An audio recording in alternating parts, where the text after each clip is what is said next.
Há homens que nascem para transformar o mundo sem erguer a voz. Assim começa a história daquele que, despojado de tudo, encontrou o tudo. Um jovem chamado Francisco, que nasceu em meio à riqueza, mas descobriu que a verdadeira glória não está nas vestes de seda, e sim na poeira do caminho. Antes de ser santo, foi um sonhador. Antes de amar os pobres, foi seduzido pela vaidade. E antes de falar com Deus, precisou aprender o silêncio da alma. Em sua juventude, Francisco era conhecido em Assis como o Rei das Festas. Filho de Pietro Bernardoni, um rico comerciante de tecidos, ele vivia cercado de luxos e ambições. Sonhava com batalhas e canções, não com orações e jejuns. Porém, quando o coração humano busca apenas o brilho do ouro, Deus costuma enviar o espelho do sofrimento para revelar a verdade. Francisco caiu doente após uma guerra, e nesse tempo de fraqueza, ouviu o sussurro do Evangelho que mudaria seu destino. Certa noite, ao contemplar o luar sobre os campos da Úmbria, sentiu dentro de si o peso de um vazio imenso. Então ouviu no coração o chamado de Cristo: Francisco, reconstrói a minha igreja. Céu, Mateus 16, 18.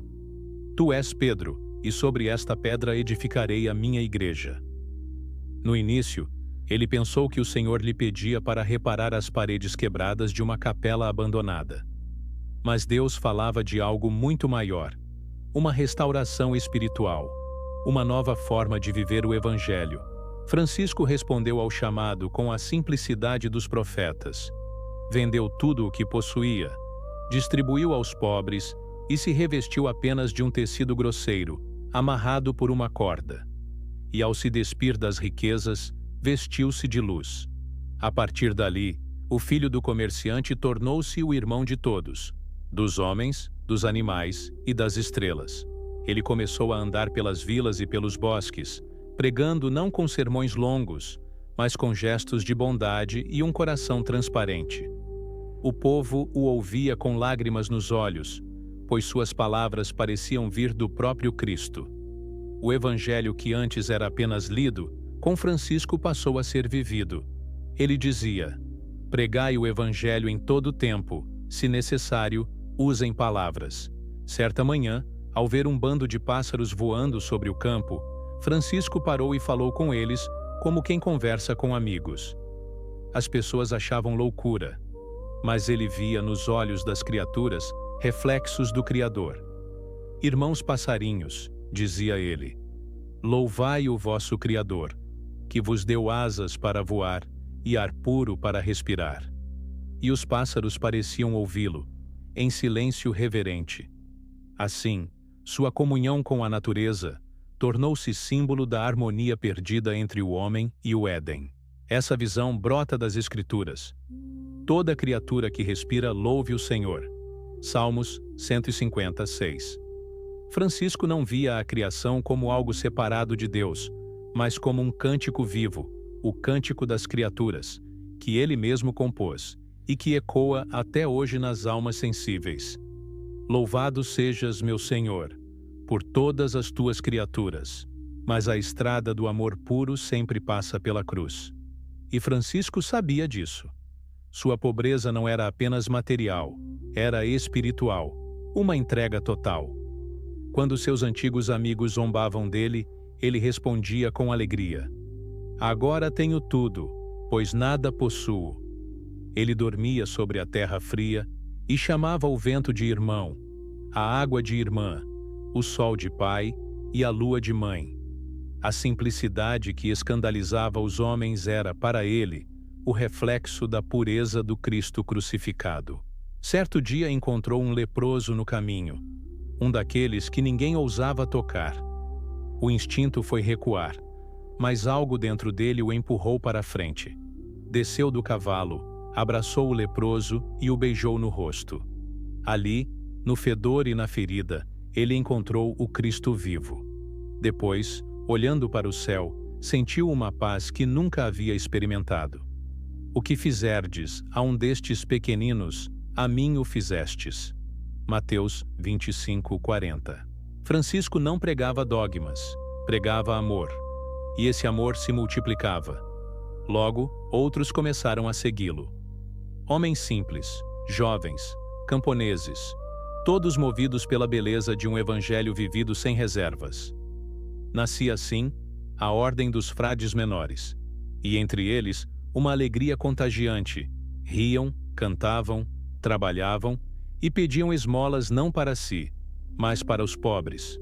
O ideal era simples: nada possuir, para possuir tudo em Deus. A fama de Francisco chegou até Roma.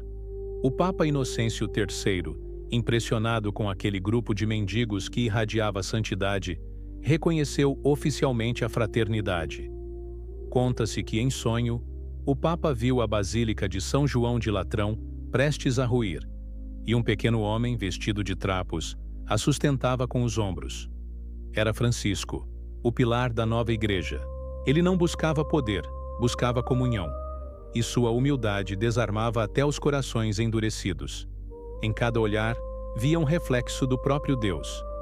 Quando via a miséria, chorava. Quando via o pecado, rezava. Quando via a beleza, louvava. Sua vida era uma oração viva, como o Salmo: Senhor, meu coração não é soberbo, nem meus olhos altivos. Salmo 131:1. Certa vez, foi chamado à presença do sultão do Egito durante as cruzadas. Muitos esperavam um mártir, mas Francisco levou paz.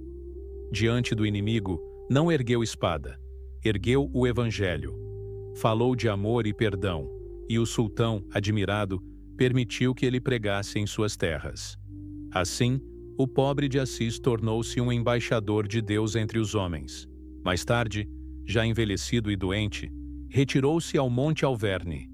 Ali, em oração profunda, pediu para participar da dor de Cristo. E numa madrugada de chamas interiores, recebeu os estigmas, as marcas dos cravos e da lança.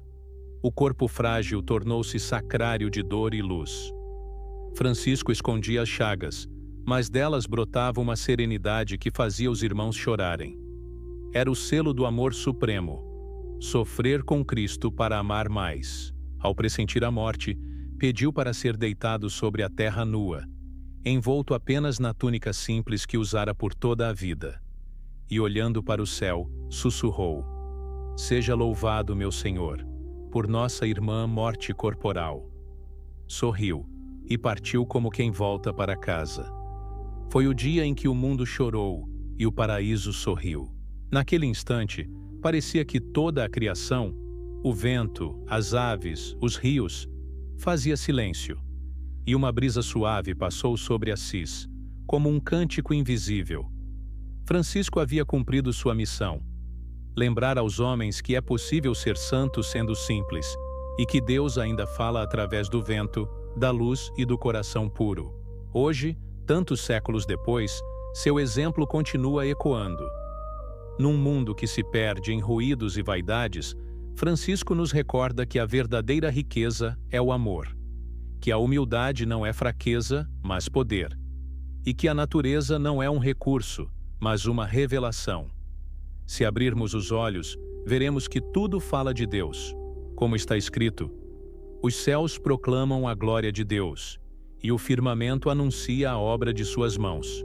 Salmos 19:1. Francisco foi o homem que soube escutar essa linguagem secreta.